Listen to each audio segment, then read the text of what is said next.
Nepali versus Chinese. ओइ नेपाली, तिमीहरू त जहिले भात खान्छौ रे हो? खान्छौ त के, तिमीहरू जस्तो किरा फट्याङ्ग्रा खाएर भाइरस फैल्याउनु गरे छैन हामीले। तिमीहरूको देशका नेताहरूले त पढे लेखे नि हुँदैनन् रे त, अनि देश कसरी चलाउँछन् त? हाम्रा नेताहरूले देश चलाउन नजाने नि राम्रा राम्रा जोक हानेर हामीलाई हँसाउँछन् नि त।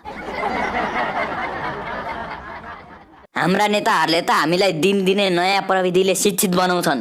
हाम्रा नेताहरूले नि हामीलाई दिनदिनै नयाँ बहानाले उल्लु बनाउँछन्।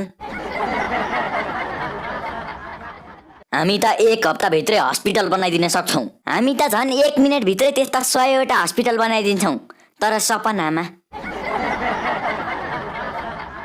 त मुला नेपाली, म चाइनिजसित ऱ्याप खेल्छस्? लु खेल्छु ल, म पनि के कम। ल तै सुरु गर्न त। ल म सुरु गर्छु है त। जति घिउ खाए पनि लाग्दैन यो जिउ, किरा खाने चाइनिजहरू कोरोनाको बिउ। हामीले जे खाए पनि तँलाई किन चासो, तेरो देश हेर्दाखेरि आयो मलाई हाँसो। हा। तेरो बाउको खाइदे छैन, आफ्नै बाउको खान्छु, मेरो देशलाई केही भन्नेलाई चाकै चाकमा हान्छु।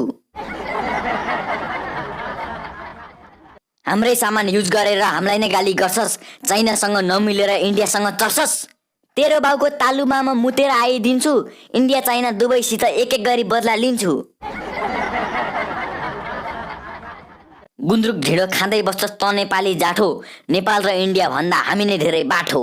तेरो अनुहार हेर्दै थाहा भइसक्यो कि त बाटो होस् कि लाटो, नेपालको चाट्ने होइन इन्डियाकै चाटो जा। हाम्रो चाइना नेपाल भन्दा धेरै ठुलो छ नि, नेपाल जब गरिब देश हामीसँगै छ धेरै मनी। तेरो जब मनी भन्दा हाम्रै ठाउँ राम्रो, खोला नाला हिमाल पहाड सबै ठाउँ हो हाम्रो।